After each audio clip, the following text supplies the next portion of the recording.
South Park had a funny episode about like some kid not wanting to eat broccoli. And then some other kid in school said, hey, just say mommy touched you. What? Just say daddy touched you. What? What do you mean? Just say they molestated you. Molestated? What's molestated? I don't know, but you say molestate, and next thing you know, mom and dad are gone, and you can do whatever the hell you want. And they're like, what? Really? So that's funny. The whole episode, every kid was saying, hey, my mom's making me do homework. Well, just tell her she molested you. Molested you? What's that? No, I don't know. It's a magic word. It makes all the parents disappear. It was an extremely funny episode of South Park. And dead on, though, because they round up all the parents, and they bring them to like a boot camp. It looked like it was run by Adolf Hitler. And as long as the parents admitted guilt, they'd be let home. See, because family law, family courts are not courts, and they're not law. They're not from acts of the legislature. They're not from acts of Congress. They're from the executive branch.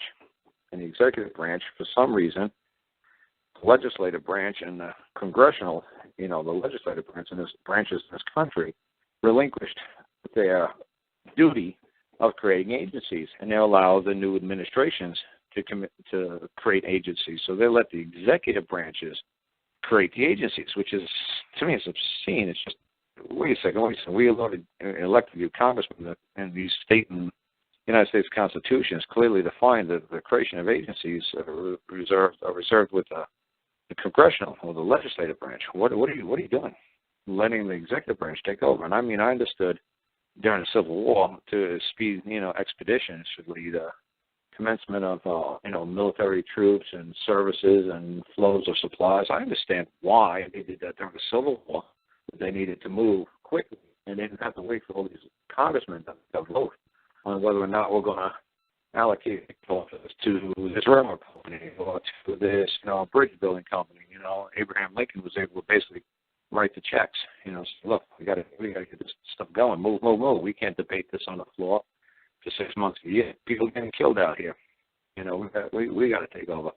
And for whatever reason, I guess the executive branch had done it so much more efficiently that Congress just said, hey, you know what? You guys got it going on, man. You guys got this stuff, running like a clock, man. We might as well just let you take over. So, like I said, when you say social services is doing something like illegal, no, they're not doing anything illegal. They're doing something unlawful. No, they're not doing anything lawful. What they are is they're an agency through the executive branch, and the executive branch just creates policy. So what they're doing is what you would have to complain about and whine about, and nobody would listen anyway, is they're not following their own policy. That's what they do. They create policy. Because if you look at any social service agency, or DHR, Department of Human Resources, whatever you want to call it in your state, the chairman of the board is the governor. So where else do you find chairman of a board in government? I don't find it anywhere. I find it in corporations. So why do they define the governor as the chairman of the board? Because it's policy. It's like, okay, what's Coca-Cola's policy? What's Walmart policy? You walk into Walmart and say it's our store policy to do this, this, and this. So when they create policy, Walmart creates policy. How many people do they need to create policy? One. You got Mr. Walton himself do it. Mr. Walton say, this is going to be my policy. How many people do they need for your state to create policy? One, the governor. So, his bimbo friends or whatever, his whoever happens to be, the governor's. Look at the governor of Alabama. He's a cosmetologist, a cosmetic surgeon, whatever. Did boob jobs, lip jobs, or whatever. Did tummy tucks, made your ass fat, whatever the hell he did. What policy do you think he could write for all these branches of all these agencies that's under his control? He'd probably write a PM1. He's probably busy kissing babies and shaking hands and getting ready for the next election. He probably couldn't care less about policy. He probably says, what's the policy been for the last administration? This works. Has it been working? Yeah, hell, then just let it keep working. I got to go kiss some babies and go take state tennis somewhere and brag about that I'm the governor. I got shit to do. I ain't got time for this crap. You guys do policy. I'm too busy. I'm a cosmetologist, whatever the hell he is. I kind of forgot the guy's name. But what a goofy looking dude.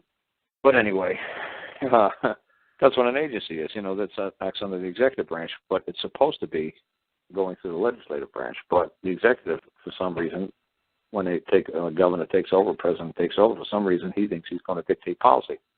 And it's because, like I said, honestly, it is a lot more efficient than having it go through Congress or a branch or Senate or any kind of state legislative branch, because they could argue about a stupid how much money they're going to spend on Medicaid.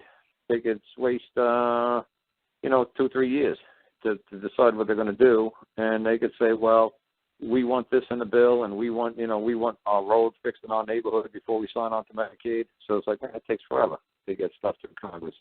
For the executive branch, is just say, get the job done. Lincoln says, do that, and everybody did it. So it's like, well, this is working good. Let's keep this going. So that's what they decided to do.